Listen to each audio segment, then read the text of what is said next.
evening, everyone, and welcome to this evening hybrid YMP event, Maritime Litigation in England, the view from the bench, focusing on the London Circuit Commercial Court, hosted by FOXTON Court.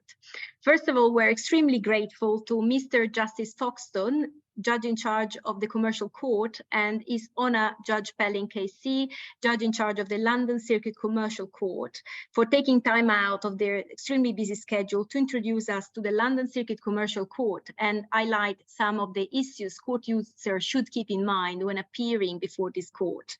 On behalf of the YMP, I would also like to extend a big thank you to FOXTON Court, and in particular Andrew Stevens, for all of his support and efforts in putting together such an informative event this evening. And last, but by no means least, to Sally Ann Underhill of Reed Smith for bringing in the solicitor perspective to this evening.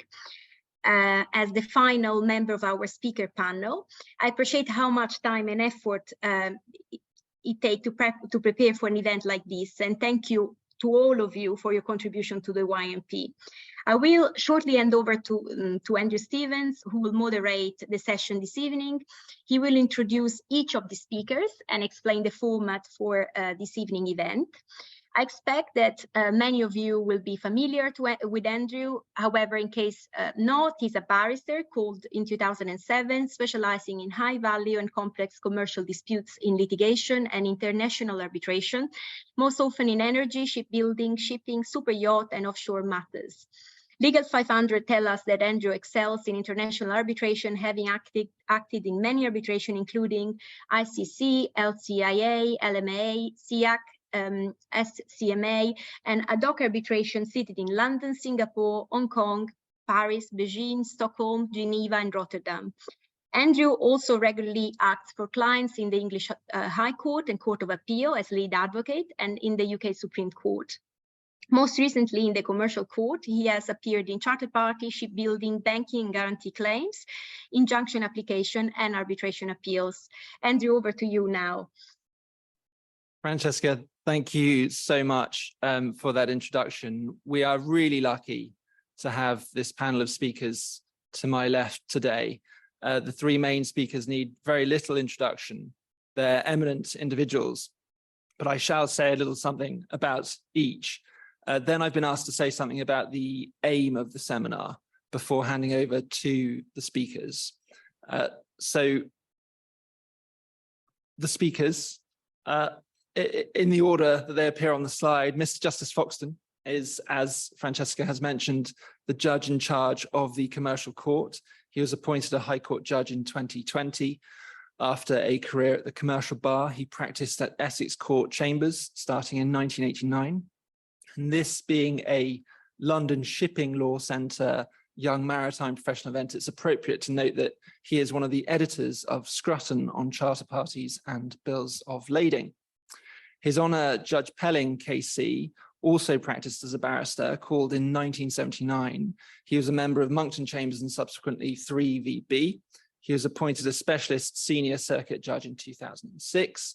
Most importantly for this evening's seminar, he's been the judge in charge of the London Circuit Commercial Court since 2019, and he's also authorised to sit in the Commercial Court.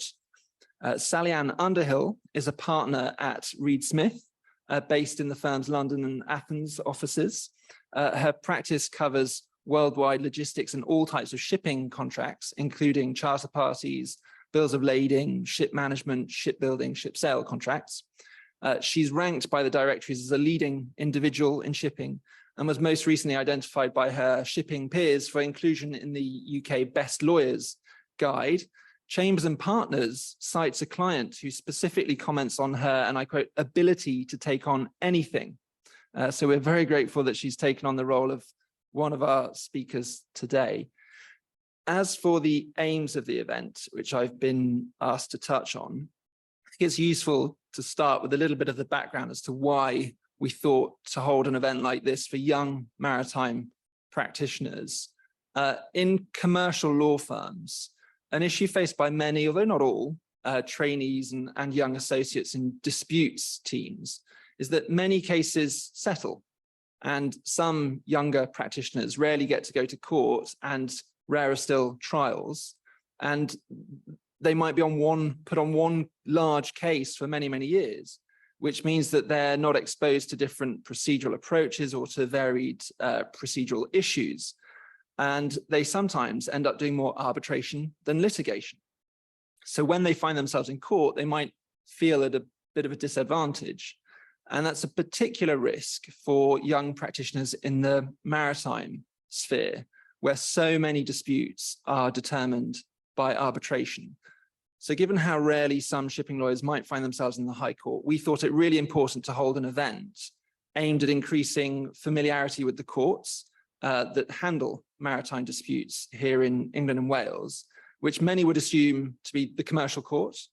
But for that reason, because of that assumption, we wanted to flag that the commercial court can and does transfer cases to the London Circuit Commercial Court, which handles quite a few shipping disputes.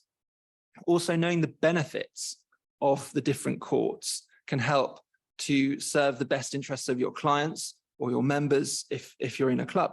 So who better to speak to the YMP membership and the wider audience here today and online than the judges in charge of those very courts. So as I said, we're very lucky that they're on this panel this evening to talk to us all. So without any further ado, I shall hand over to the judges. Thank you very much, Andrew. You'll have picked up that judges in charge are like London buses. You don't see any of them for a long period, and then suddenly two show up at once. It's a great pleasure to be here in the judicial retirement home that is the IDRC. I look forward to many years in my third career of eating liquidated food at lunch and then falling asleep during your submissions in the afternoon. My role today is very much warm-up man for the, on the judicial side, the true star of the occasion, Mark Pelling. The establishment of the circuit commercial courts was a very well-intentioned venture, but there is no doubt that far and away the most successful of those courts is the London Circuit Commercial Court.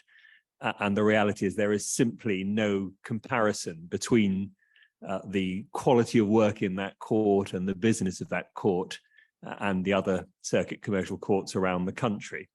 Now, let's be honest, London does have certain starting benefits over other courts. It has the great London litigation and legal scene. It has London's reputation throughout the world. But a significant part of the success of the court is down to the man currently in charge of it, who has brought a determination and an efficiency and a directness which has made the court into the stellar enterprise it is today. We occasionally discuss plans for what we're going to do with the court going forward, and we may leak one or two of those plans to you tonight. Now, so far as shipping work is concerned, I don't know if you can see that slide, but for the commercial courts, it is now a very small part of our diet. There is a tiny, tiny slither of that pie, the sort that if they gave you that in a restaurant, you would give them a terrible review and never come back. Why is that? Well, I think, as Andrew said, obviously, arbitration has become the dominant method of dispute resolution. That pie does not reflect the Admiralty Court, where we do see shipping cases. It doesn't reflect arbitration appeals.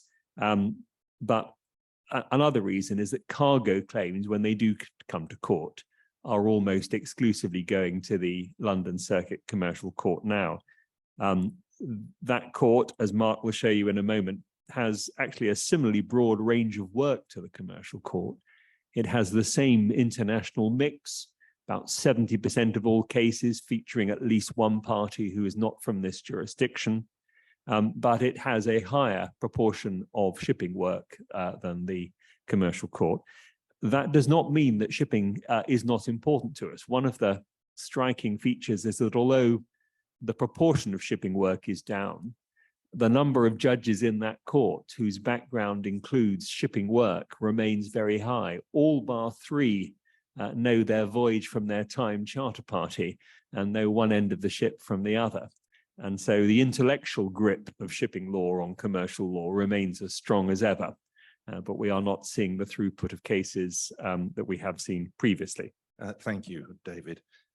It may be helpful if I start with a little bit of background in relation to the court and where it lies in the judicial and court firmament. As many of you will know, the Business and Property Courts of England and Wales is an umbrella grouping for specialist lists and courts within the High Court. On the King's Bench side, this grouping consists of the Commercial Court, the Technology and Construction Court, and the London Circuit Commercial Court, which is established within the Commercial Court itself. As David has said, there are business and property court groups located within district registries outside London, in Newcastle, Leeds, Manchester, Liverpool, Birmingham, Bristol, and Cardiff. And there is a circuit commercial court established in each of these locations.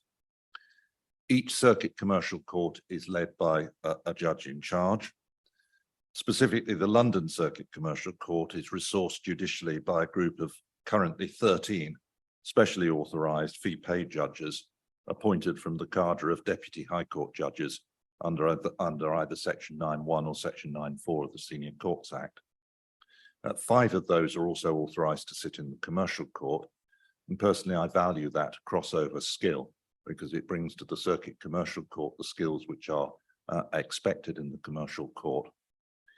Each of the fee-paid deputies sits typically for between 3 and 6 weeks each year, and within that group are a number who with substantial dry shipping experience, including one of whom who's a barrister who sits almost exclusively as a maritime arbitrator when not sitting in the court. A little bit about the procedure. The circuit commercial courts are the subject of Part 59, as many of you will know, the Civil Procedure Rules, Practice Direction 59, and most importantly, the Circuit Commercial Court Guide.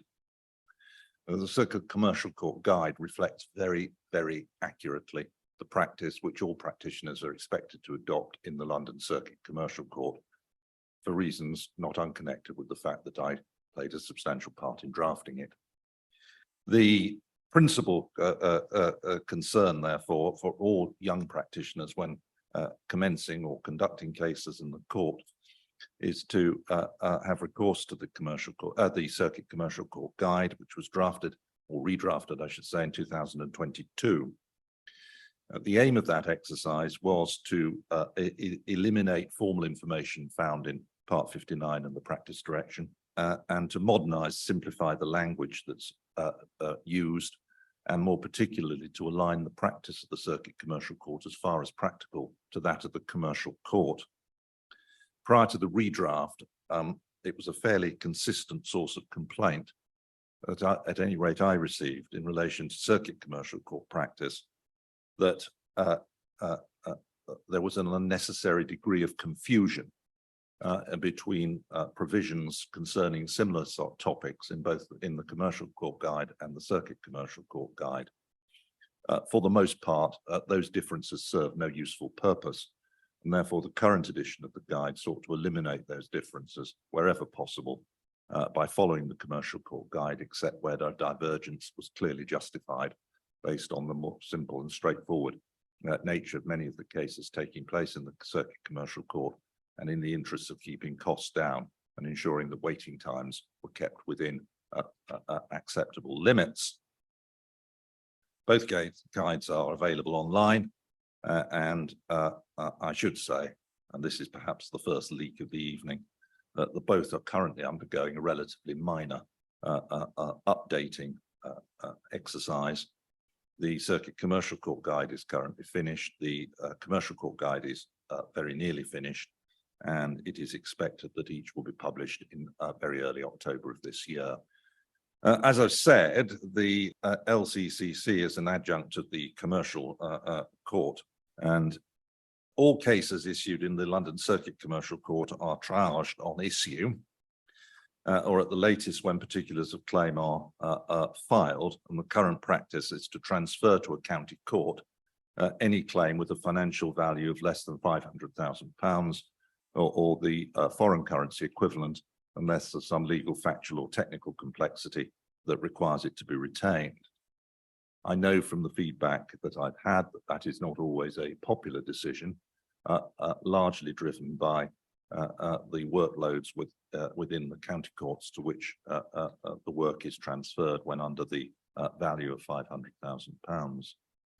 The fact remains, however, that if the London Circuit Commercial Court is to deliver what I regard as its primary function, which is to provide dispute resolution within an acceptable period of time in relation to relatively high value commercial disputes, which would otherwise be suitable for the commercial court, then there has to be some give.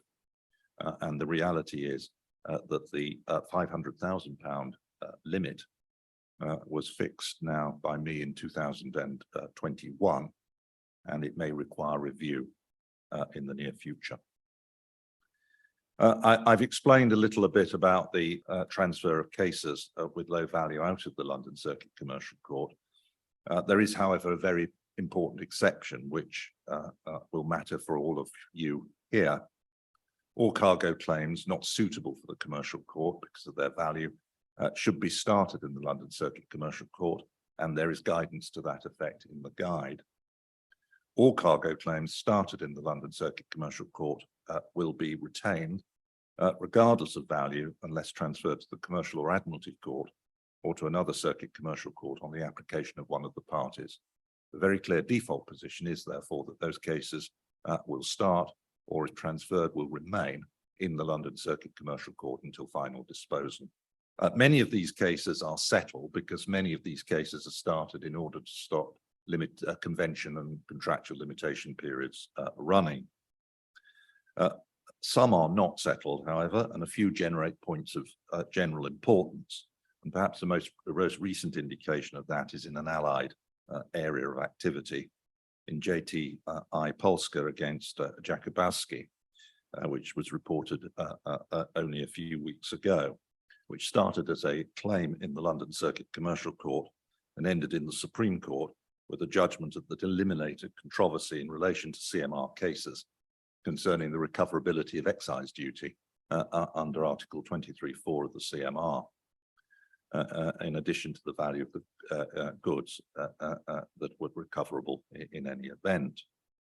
The need for that reference was caused by a apparent conflict between an earlier House of Lords decision and a subsequent Court of Appeal decision that sought to confine the House of Lords decision to its own particular facts.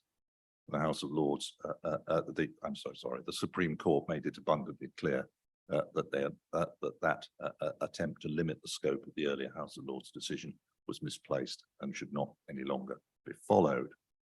Mixtures of work in the London Circuit Commercial Court. The slide before you reflects the mix undertaken in the 12-month period to the end of September 2022. Of the cases issued in the court in the 12-month period covered, 38 were shipping cargo claims, 3 were charter party disputes, and 6 were general average disputes. Within the general category, which is that big blue segment to the bottom left of the slide, there are a number of other shipping-related claims. For many years, there has been a number of super and not so super yacht construction and repair claims heard in the LCCC, for example, and they are within that category.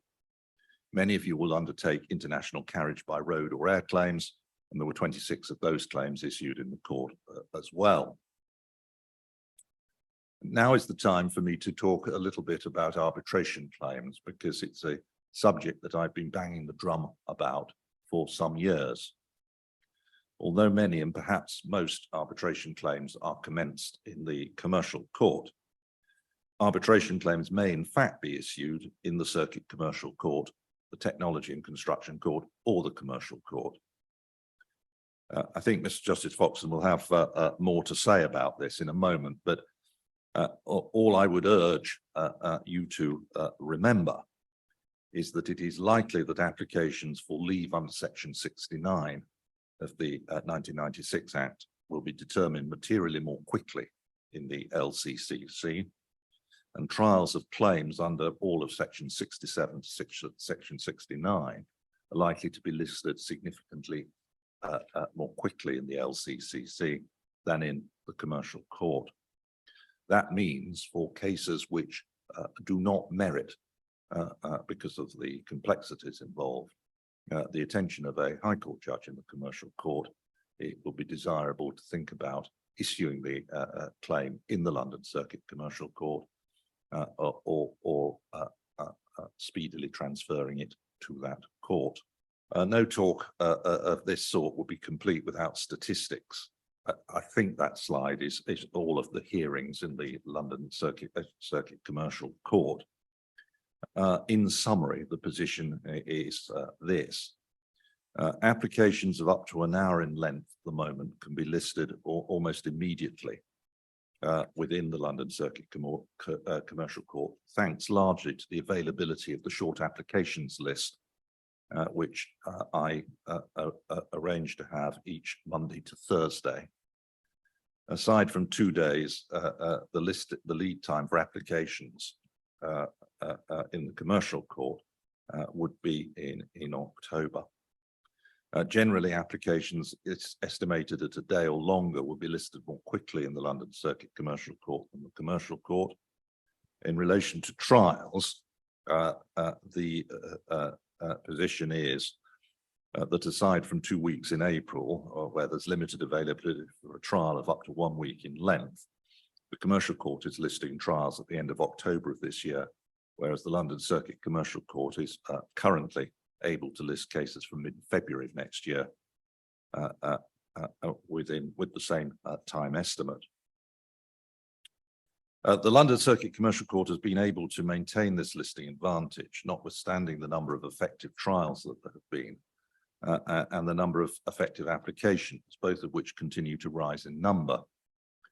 Specifically, in 2020 to 21, there were a total of 44 trials listed, of which 10 were effective, whereas by 2021 to 2, 56 were listed, of which 17 were effective. The difference between listed and effective being effectively the carnage of settlement late in the day. Since I was appointed to lead the court in 2019, I've been concerned to ensure its processes are as speedy and effective as they can be made. And my aim has been to get fully contested Part 7 claims completed within about 9 to 12 months of the date of the first CMC. Many of the provisions within the Circuit Commercial Court Guide reflect practices which we have trialed and tested in the London Circuit Commercial Court since I was appointed. By way of example, the London Circuit Commercial Court has worked exclusively electronically since shortly after I was appointed, and that is now the practice across all circuit commercial courts. All hearings listed to last half a day or less will be heard remotely by default. This significantly reduces cost by eliminating travel and waiting time, as well as improving access, particularly for foreign-based parties. My favorite example of that was a case I tried concerning some decayed avocados that arrived on the dock in one of the ports in southern England. And the farmer in Peru was able to join the interlocutory hearings and the trial and observe the whole of the process from beginning to end, even though he was not a party, but obviously very interested in the outcome relating to his avocados. Paper applications are processed in exactly the same way as they are in the commercial court and will be processed generally on the same day they're referred to a judge. And most of them will be dealt with by me. Oral applications, estimated to last 1 hour or less, as I've outlined earlier, and inclusive of a judgment, are listed in a special 0930 list. It's available from Monday to Thursday each week. This has proved enormously popular and has enabled all those applications to be removed from the Friday lists, applications list, which means that they can then be made available exclusively for applications typically for listed for 2 hours or longer. It means that most of the CMCs will take place on a Friday, and it means that the CMCs can be pushed through the process much more quickly than had hitherto been the case. And as I think all of us will know, the CMC is the choke point which prevents cases moving on to a trial or early settlement. The London Circuit Commercial Court actively encourages the use of the shorter trial scheme where possible. This has been used in relation to both cargo claims and super yacht repair and repair claims in the past. The London Circuit Commercial Court will actively encourage parties to use the less complex claims procedure in relation to disclosure, which limits disclosure to models A, B, and D as appropriate in the interest, again, of reducing cost.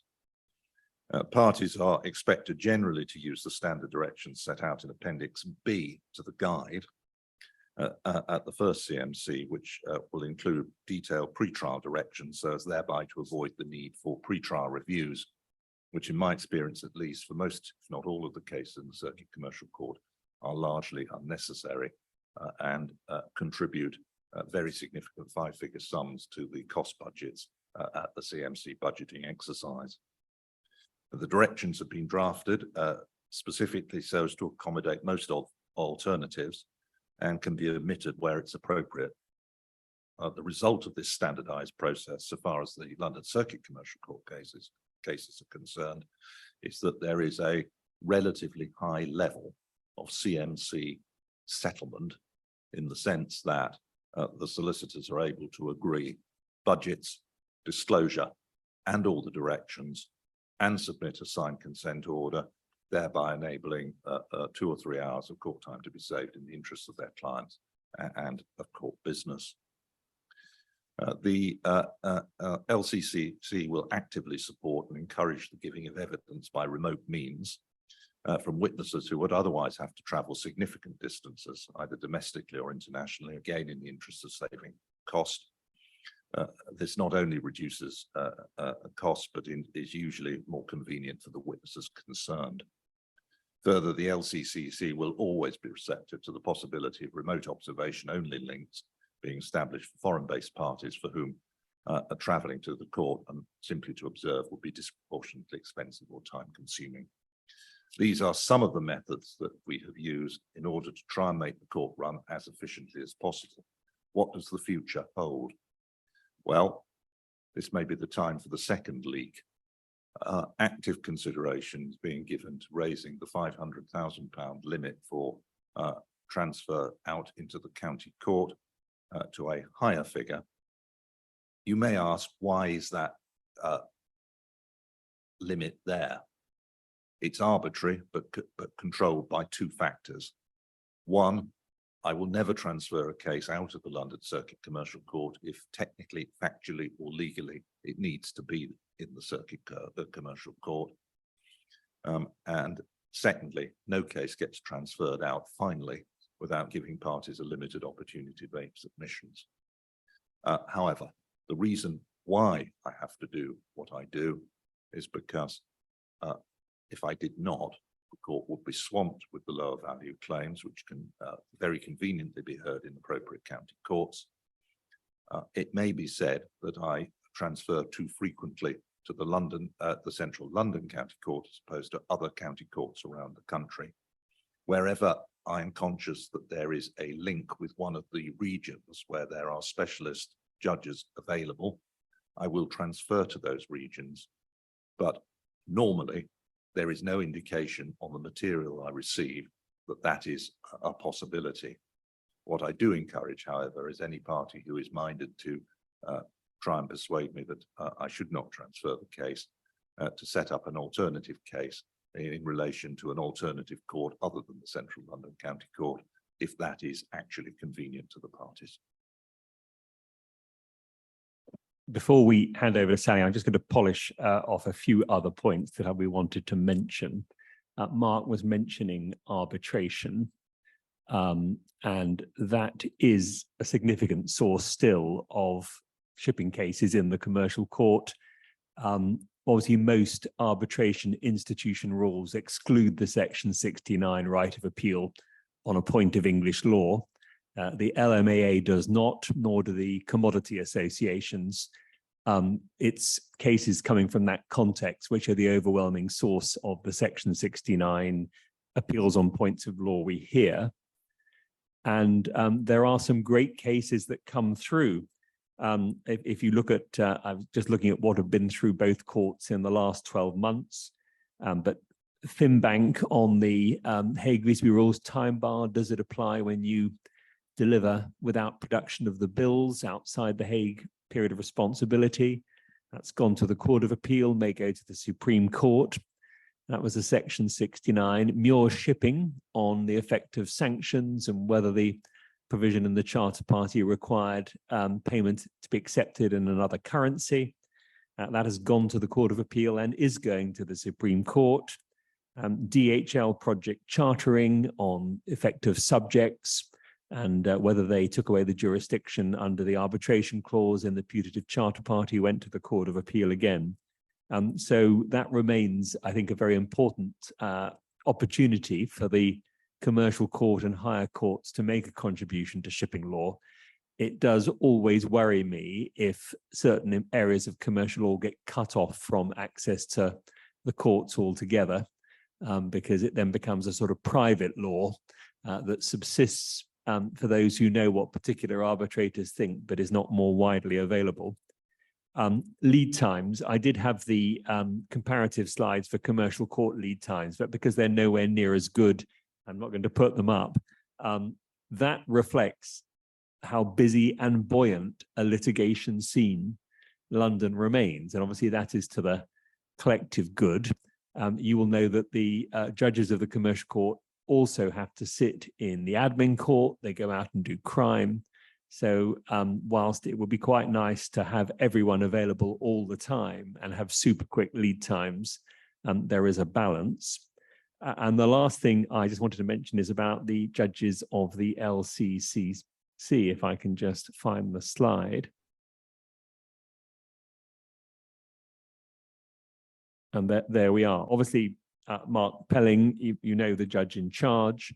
You will get judges from other circuit commercial courts sitting.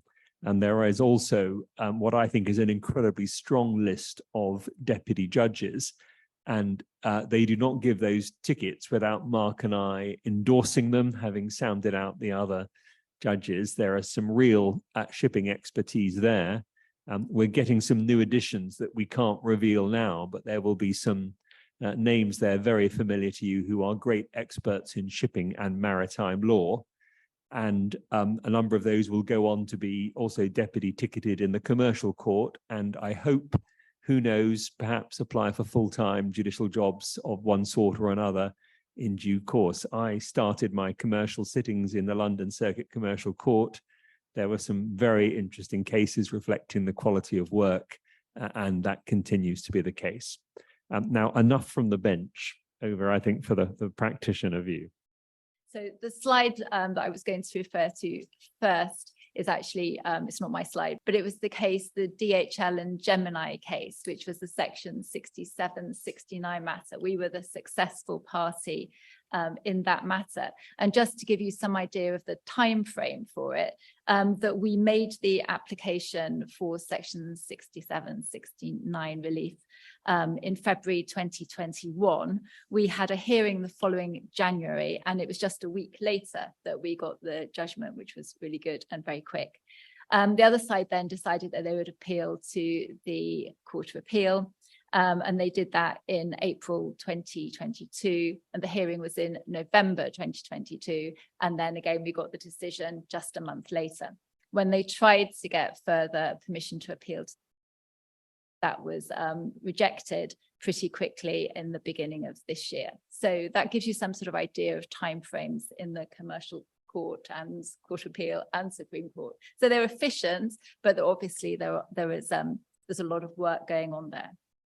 So as Andrew said, I think the risk with a lot of us is that we spend an awful lot of time doing arbitration type work. And then when you've got a matter, and you know, the typical examples are those arbitration appeals or challenges, or a letter of indemnity type claim. We have lots of those, and they almost invariably have an English High Court jurisdiction clause.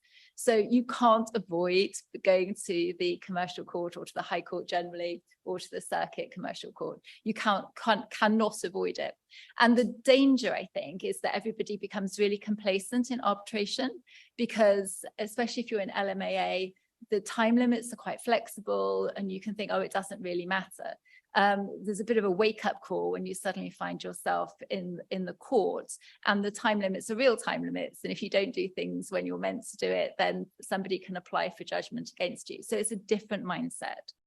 And I think that the importance then is to make sure that you're ready for that and you're prepared. So I've had the pleasure of working with His Honour Judge Pelling previously in a matter where I was acting for one of the parties. There were a number of claimants under different contracts who'd all got claims against the same individual company. So there was one company that was very much publicised that they had breached a number of their agreements a couple of years ago, and so there were lots of claimants against that one entity.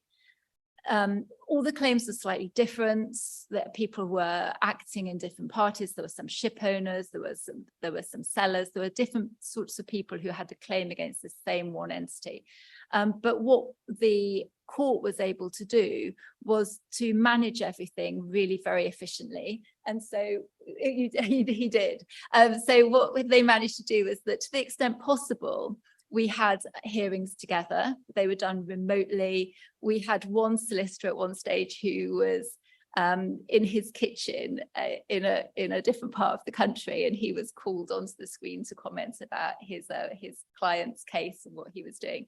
But everyone was brought together very, very quickly and efficiently. And it meant that when the case is diversified, we were then able to split off. But to the extent that it was possible to do so, everybody was heard together, and the matter was therefore dealt with quickly. And as I say, we managed to go off on a slightly different tangent, and we then had all of our costs, etc., dealt with efficiently as well. So I think that bringing everything together, the same judge being in charge of the matter from the very beginning, right up until you're getting your costs order, is really very helpful. I think that and it's been suggested and referred to by other people, the court is easy to think, oh, it's just the commercial court. That's so much not the case anymore. We've got the circuit commercial court, the London Circuit Commercial Court that we're talking about today.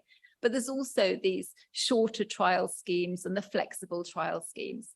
And so when you're looking at it from a practitioner's point of view, you've got to have an awareness of where to look, because it's all very well thinking, oh, I'll be able to find it when I need it. But you have to have a sense in the back of your head somewhere as to where you've got to look. And it's therefore important to make sure that you're thinking about the CPR itself, as well as the Commercial Court Guide and the London Circuit Commercial Court Guide and the short trial scheme and the flexible trial scheme, and working out how it's all going to fit together. And although it is really helpful that the London Circuit Commercial Guide refers to the Commercial Court Guide and is closely aligned, you do still need to read it in conjunction with the Commercial Court Guide, and you still need to read the Commercial Court Guide in conjunction with the CPR. Otherwise, you just don't know what you're doing. So it's making sure that you've got all of those thought processes in your head as a solicitor so that you can deal with it properly. And I'm just going to say, and treat you as my trainee, I really absolutely hate it when people use PLC. So what you need to look at as a practitioner, you look at the CPR online, but there's nothing quite as good as looking at the white book and the notes to the white book, what everybody should be looking at from my personal point of view, because they mean that you actually know what you're meant to be doing and you understand. Sometimes the wording can be a little bit vague, and you get a much better sense of what it's meant and when it applies to your case. So the things that I was actually going to refer to about the LCCC, if I can refer to it as that, is that I was just going to list some of the differences and the things that I think are the main differences that as practitioners you have to have and take into account. And I will be asking a couple of questions that have occurred to me. So I will no doubt be corrected if I've got any of these wrong or not quite right. But the first thing is the forms are different. So don't just think, oh, I can use the same form for everything. Just make sure that you've got the right forms in front of you, because it is all slightly different. And the point that Judge Pelling was talking about this early triaging. So he is very, very efficient. So we had a case recently where within 2 weeks of issuing and serving the claim form in the LCCC, we had been transferred to the county court, albeit kicking and screaming and saying we should still be in the LCCC. And that's all well and good, and I completely understand the rationale of making things happen quickly and getting on with it. But for us, once we were in the county court, it's a bit of a black hole. And so guidance in terms of the timing of it, I think, and I think you've alluded to the reason for the timing, but for us in that particular case, we had just served the claim form, the particulars of claim. We were sort of waiting for the defence to take it a step further. And I get that there's a balance between efficiency, but have you thought about delaying it slightly? Back to you. The approach on triaging is as follows broadly. On issue, a claim form will be referred to me. And if it is blindingly obvious at that point that it should be transferred elsewhere, it will be transferred elsewhere. So, for example, a claim form which refers to, in effect, the collection of an outstanding debt is not going to stay in the London Circuit Commercial Court for very long.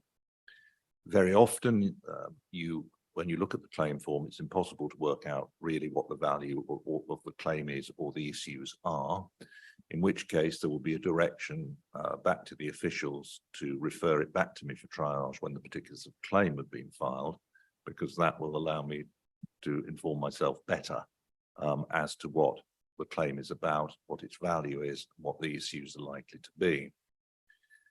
Occasionally, it is not that the case is on the borderline between transferring out immediately and having a discussion perhaps at the CMC about transfer out. In those cases, I will give a forward indication to the solicitors that there will be an issue about transfer to be considered at the CMC.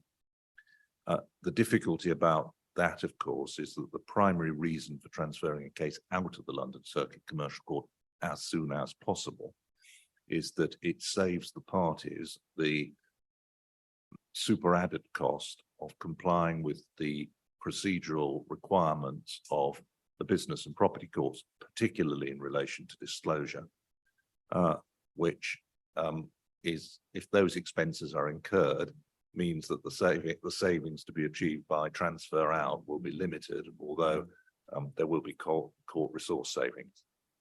So I try and balance it as best I can. Occasionally, I'm asked not to transfer cases out immediately, but to wait to see if a defence is filed at all, which is something which arises in many of the foreign-based defendant cases. Where I'm asked to do that, I will refer it back to the officials with the direction to re-refer it to me 2 weeks after the time has expired for the filing of the defence, so that I can see what is being proposed for the litigation generally. But it may well be that there'll be an application at that stage for judgment in default or for summary judgment with permission granted, and in those circumstances I'll retain it for those purposes. I try and balance it as best I can, but I think what everyone has to bear in mind is that if I'm having cases transferred into the London Circuit Commercial Court and the Commercial Court with a value of up to about £5 million to £6 million, I have got to provide within my limited resources for those cases to be dealt with speedily and efficiently. And that means I have got to take a fairly strict rule about the lower end claims.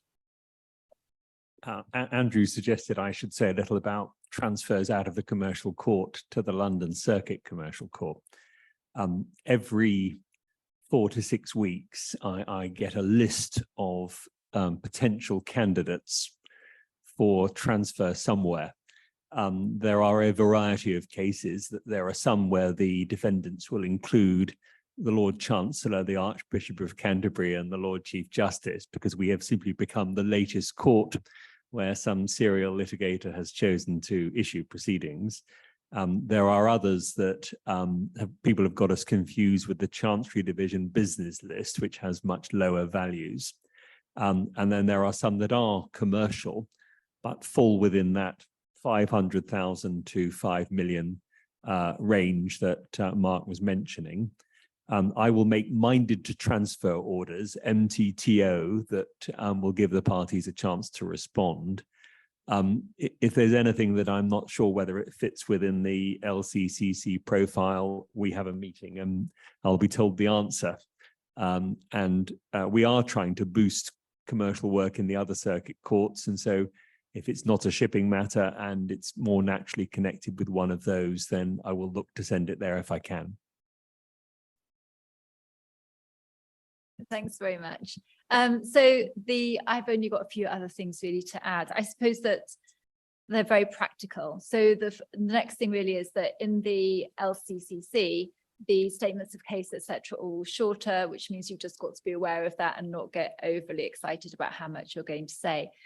Judge Pelling referred to it, but one of the main things really, I think, is this whole disclosure and CMC. So although you're saying, and it's true, that in the county court you don't have the same onerous disclosure obligations that you have in the LCCC, albeit that they're less than in the commercial court, you do still have a much greater chance of there being some agreement between the parties. And my experience in the commercial courts, with all respect to the commercial court judges here, is that, as has been said, that CMC stage and the disclosure and the costs stage, where you're trying to work out so many things and you've got so many pieces of paper, although it's a necessary step, it's a very, very time-consuming step. And that also means that unless you have got a substantial value to your claim, it can mean that the costs for the clients seem really unrepresentative and disproportionate for the fact that you're not even at trial, you're not having a final decision, you're just trying to get to that final decision. So I think that there's real saving in the LCCC about that is really valuable for us. As was mentioned, this whole idea of not having your witnesses coming in from wherever they're coming in, like, from overseas, is actually really helpful in terms of reducing costs again. Although I suppose my personal view about witnesses is that it's really nice to have them with you. And I don't know if you've had experience or thoughts about the real value that you have when you have a witness who's just remote. I mean, do you have any thoughts on that? Judges' views on that issue differ. My experience has been, particularly during the lockdown, when I was doing trials of multiple days in length online, was that the system works remarkably well. I'm probably one of the few judges who tried a contested multi-million-pound fraud claim exclusively online during the height of the lockdown. And I was asked afterwards by one of the lawyers concerned whether I thought I was disadvantaged by not seeing the witnesses, and particularly the defendant in those proceedings in person. To which the answer is, well, on screen, you're much closer to the witness, and ticks can be seen that might be missed in a witness box. I think I see. Although it's true that I sort of have a personal preference for live witnesses. That is also very true in terms of when we had hearings, when we all had hearings during lockdown, it was actually quite extraordinary seeing people so close to you. And I think sometimes barristers, when they were making perhaps bad points, you could see very clearly on their faces that they were making bad points. which I quite liked if they were on the other side. Other things like you have single joint experts reports generally is the preference if possible. As Judge Pelling said, you're not likely to have a pre-trial review again, which cuts down on costs. The use of IT is quite exceptional, I think. But for anyone who hasn't had a court hearing using soft bundles, please don't think that you can just send in a PDF of your bundle and that's a soft bundle. There are rules as to what the bundles how they have to be prepared, and the abilities of the judges to annotate them and mark them up. So don't be complacent about what's involved. There are rules it's provided for, and you have to make sure that they comply. I've been in court where people on the other side have not followed those, and it's excruciatingly embarrassing, and you never want that to be you having produced a soft bundle to the court that's not right. In terms of my last question really related to opening submissions in the LCCC, because obviously you have skeletons when you're in the commercial court, but in the LCCC there's reference to opening submissions, and they seem to be quite a long time before the hearing. So unless and I know that the rules can be varied by order, but if I read it right, and I haven't actually had a hearing in the LCCC because I've been thrown out on a number of occasions, but if you're there, then it said 14 clear days before for the claimant, and then 7 clear days before for the defendant, which is obviously a lot earlier than you would have in the commercial court. This is the consequence of the standard directions, which are in Appendix B to the Circuit Commercial Court Guide. And as I hinted earlier on, those directions contain comprehensive directions to trial. And what the scheme behind those directions is for a sequence of what we have called in the guide written opening submissions from each side. What's the thinking behind that? Well, if they're done sequentially, then the amount of oral opening that should be necessary at the start of a trial will be reduced. And in many cases, the need for it altogether is eliminated altogether. Why is that good? Because it shortens trials and saves cost and time. Thank you. Okay, so and then in terms of closings, there will be generally no closings. And if you have a sort of a trial of 5 days or less, and if you have a trial that's 5 days or more, the idea is that the closings will be incorporated within the period of the trial itself. So overall, I don't think any of us can get away from the LCCC, even if we were to want to. It is there. The reality is that you have a lot of shipping claims that fall within the quantum that applies in the LCCC. And so we're all likely to be there. So it's definitely worth having a look at it. My experience, as I say, has been that everything that has been done there has been done very efficiently, and clients love efficiency. They like things to be dealt with quickly, especially if you've got a good claim, you want to get on with it. So subject to any other questions or comments, that's all I really had to say. Thanks so much, Sally Ann. I'm going to be the sweeper and make 5 quick points related to things that we've just heard, as a bit of a recap, and something added on before we go to Q&A. We've already received 2 questions online, and I imagine there must be some burning questions amongst the audience members in the room. My 5 points. The first one is an odd point: the existence of the London Circuit Commercial Court. Now, many of us know it exists, but just before the hearing, I was speaking to, just before this seminar, I was talking to somebody who I know is a frequent user of the commercial court. And I said, have you ever had any claims in the London Circuit Commercial Court? And there was a bit of bafflement as to where that court was based. Now, we just heard Sally Ann say we can't avoid that court. You might end up in it. A lot of people use it, but there are still some people who just are not quite aware enough, or not aware at all, of the court. So point number 1, the existence of the court, that's what we're here to discuss in a way today. Secondly, We've heard about when you might be transferred to the court. So you may commence a claim in the commercial court and you get transferred to the London Circuit Commercial Court. It's something to be very aware of for all practitioners. Thirdly, we've heard about the benefits, why you might want to choose the London Circuit Commercial Court in the first place. We've heard about the lead times. We've heard that, for instance, bar a couple of weeks, if you want a 1 to 2 day trial listed in the commercial court, barring a brief period in around Easter next year, you've got to wait until October 2024 in the commercial court, whereas in the circuit commercial court, it's the 19th of February next year.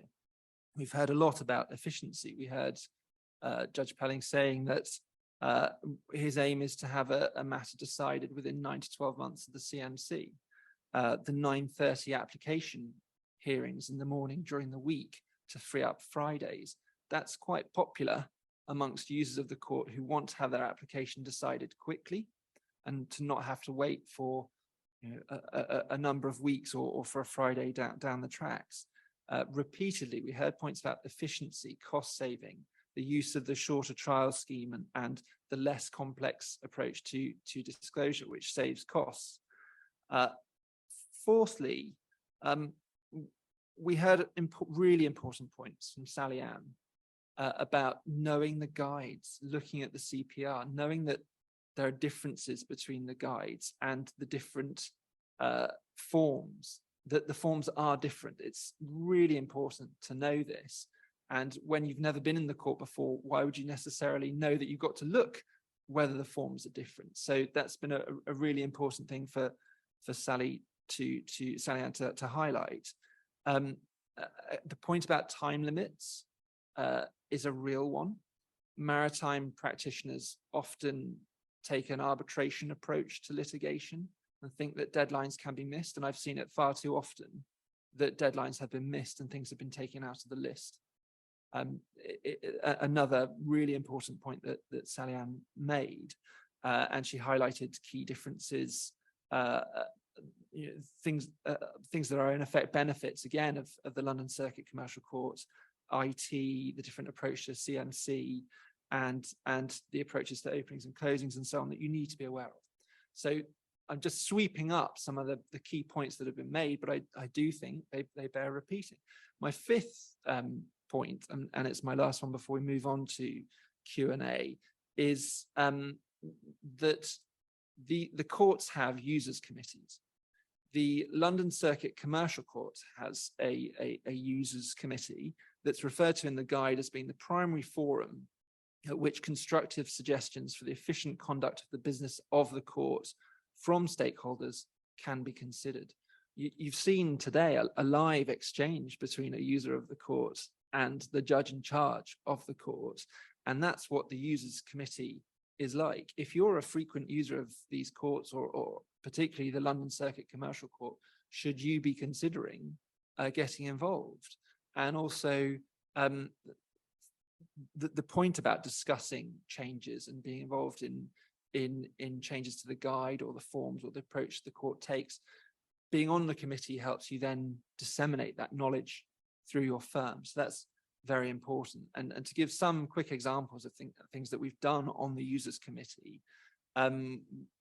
it was the London Circuit Commercial Court Users Committee that helped to initially set up the pro bono scheme for litigants in person.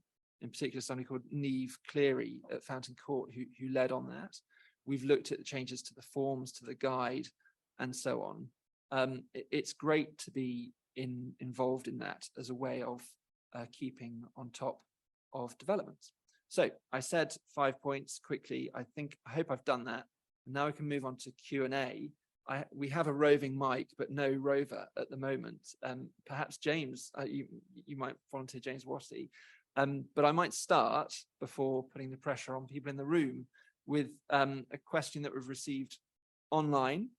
Which one would you like to take first? Any preference? No. Okay. So we have a question from Sean O'Sullivan KC, and I shall read it out. He says, is value the key consideration when deciding where to commence Section 69 appeal applications? Many firms assume that they should be in the commercial courts, even if low value, if they raise important issues of principle, as many will do. But it sounds as if that may not be the view taken on the bench. How is complexity assessed in the context of an arbitration appeal where no facts will be an issue? It's possible there may be a divergence of view between Mark and myself on this because of the statutory threshold for bringing Section 69s. Namely, you've either got to say that the decision is obviously wrong on a point of law, or it raises a point of law of general public importance. There is a strong view held by many, of which I'm one, that they need to come through the commercial court at the permission stage. And if they get through, they're going to be tried in the commercial court. They're invariably tried either by full-time or former full-time commercial court judges.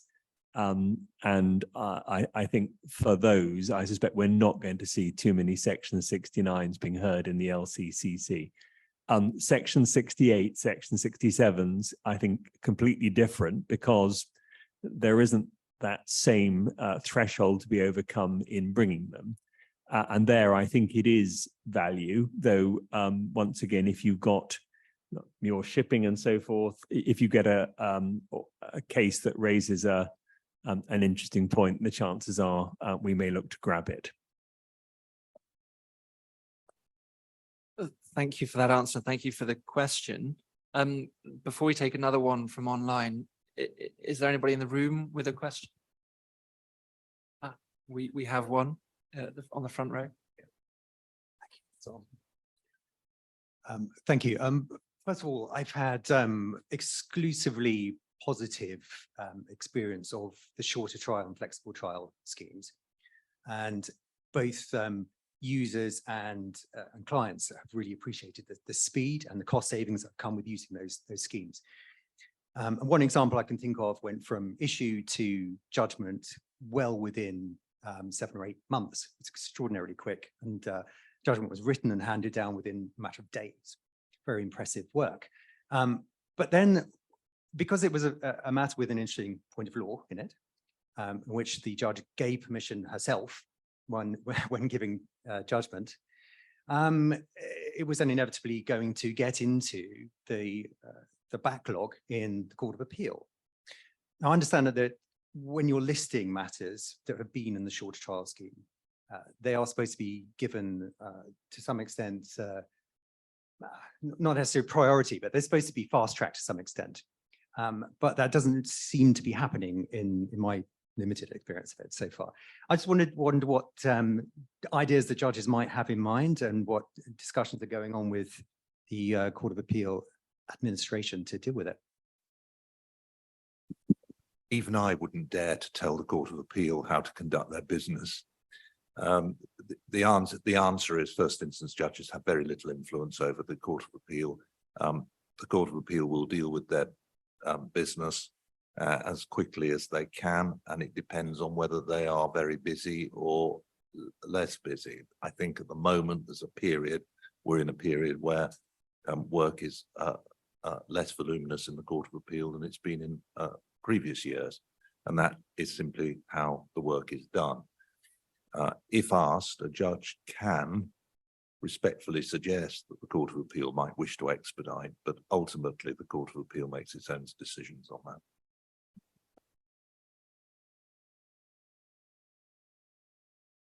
Hi, Nicola Cox, West of England. Did the parties, a case might not involve very much money, but may well between the parties be representative of perhaps a number of other disputes that's worth a lot of money. Do the parties ever have any discretion to maybe up the case to the commercial court or the circuit court on that basis, even though the example case is not worth a huge amount?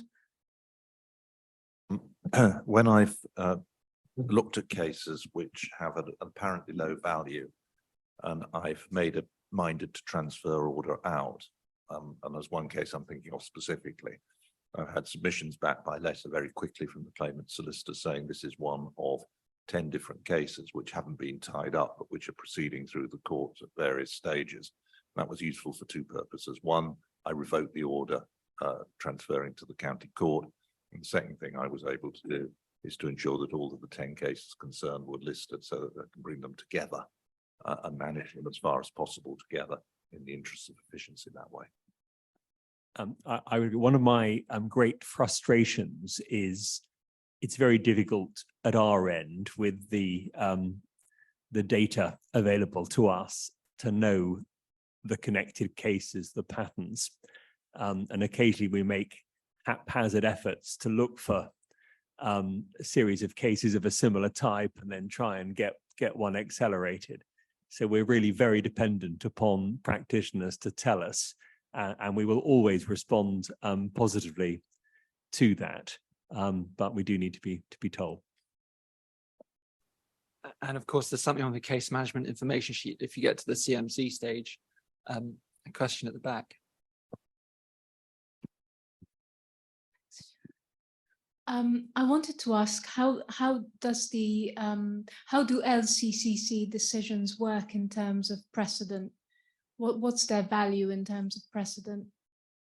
Thanks. They're decisions of the High Court and have precedent. They work in the same way as any other decision of the High Court. And the route of appeal from the London Circuit Commercial Court is the same as for the Commercial Court, namely to the Court of Appeal.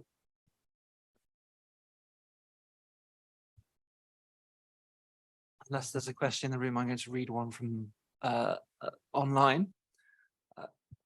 This is from an anonymous attendee. How are cases allocated to deputies in the London Circuit Commercial Court? Given the range of different types of cases you see, is expertise in the specific field, e.g. shipping or marine insurance or whatever, sought, or is it enough for the deputy to have sufficient general commercial experience to have secured a ticket to sit in the London Circuit Commercial Court? In a sense, I'm dependent on who is sitting at the relevant time. No one gets to sit in the London Circuit Commercial Court unless they're established practitioners of enormous skill. Therefore, they are expected to be able to take on the whole of the spread of work that you would get in either the Circuit Commercial Court or the Commercial Court. That said, within the cadre of Deputy High Court judges who sit in the London Circuit Commercial Court, there are specialists. I have one employment specialist who I try and allocate employment cases to when he's available. I have at least one purely shipping specialist, and if there is a purely specialist shipping case, and I think that might have been the one you were talking about, then that will be allocated to the person concerned if available. But I think one's got to bear in mind that the people who sit are expected to be able to turn their hand to all the work that comes in that you would find in the commercial court.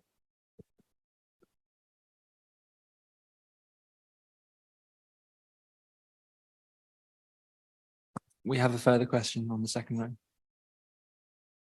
Hi, my question was regarding this London Circuit Commercial Court's approach to time extension requests, especially since, you know, there's the intention to get cases wrapped up as soon as possible. But of course, sometimes from our end, we want to delay things for different reasons. But what's the approach basically to time extensions? Prior to the CMC, I'm regularly requested for extensions of time for particularly filing pleadings. That is particularly prevalent in cargo claims, where the primary purpose of issuing the proceedings was to stop a limitation period running. And you'll find that those are granted pretty well regularly, but then they're usually sought by consent anyway. After the CMC, you will know, and if you don't know, you will need to know, that paragraph D 6.6 of the Circuit Commercial Court Guide requires practitioners to put a certificate on the bottom of any consent order extending time limits, which represents that the effect of the extension sought will not affect trial times or PTRs or monitoring dates and the like. If that certificate can't be given, then the practice is for solicitors to write and explain why not. And in those cases, the application for an extension will probably not be granted on paper and will be listed for a short oral hearing, so that I can satisfy myself that the trial date can be preserved and to ensure that all the other adjustments are made to ensure that the trial is effective.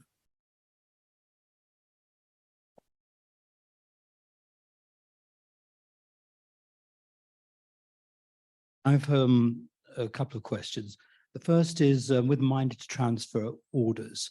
Will there always be an MTTO? You won't suddenly find yourself bounced out into a county court somewhere. There will be a chance to make submissions. No, there's always a chance to come back and say you've got it wrong. And you know, every batch there'll be some where no transfer is made.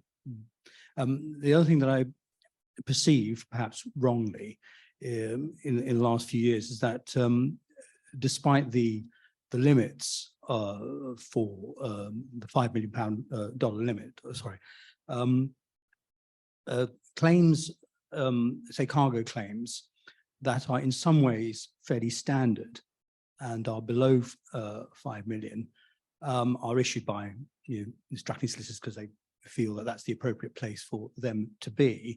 And they don't get an MTTO or any kind of indication that it shouldn't be retained in the commercial list. Whereas I suppose what I'm really asking is there going to be a change in approach in that respect, so that if you have a contamination claim, which is say $3 million or $1.5 million, you may get an MTTO, whereas in the past you might not have. So I think if there's a cargo claim that is below 5 million, then unless it raises a particular point, it's better determined earlier and at less expense in the LCCC.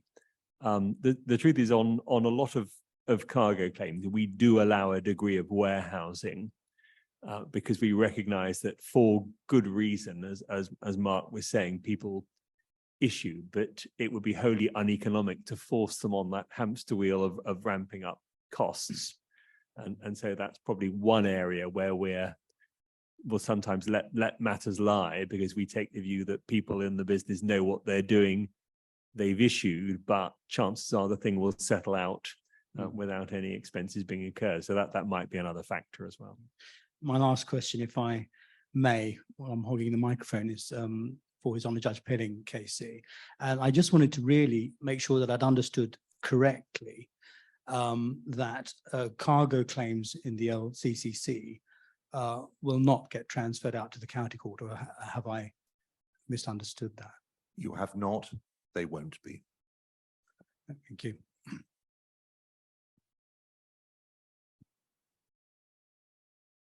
Well, there were some excellent questions there. I think that's it from the panel, and I'll hand over to George Eddings to lead us out. Thank you. Thank you. It falls to me to thank the panel on behalf of the London Shipping Law Centre. I couldn't help but be reminded back in the day when I was a young article clerk at the time of the Argentine War, to be reminded that the misuse of the commercial court is nothing new. At that time, we all used to go down to Summons Day, and there was a packed court, and everyone tried to make themselves heard before the court. And one unhappy litigant made his application, and the judge responded by looking over at him and saying, "Why is this before the commercial court? This case seems to involve an elephant, a giraffe, and a kangaroo, and a dispute about a traveling circus." The barrister obviously realized that he was on a bit of a loser, because he then said, "Well, the worst thing about this case, my lord, is the fact that my client is the brother of the Argentine ambassador," which wasn't very good because we were in the middle of the war at the time. I'm not going to suggest that any of you have cases acting for traveling circuses. However, I think that I wanted to thank the panel to say that obviously things are much better organized than they were in the past in terms of dealing with the lists. And I think we are far better informed about the alternatives available to us beyond arbitration and the use of the High Court. So thank you to all members of the panel for an extremely informative talk this afternoon.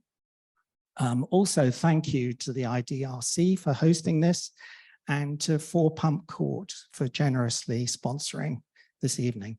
So if you put your hands together, thank you very much.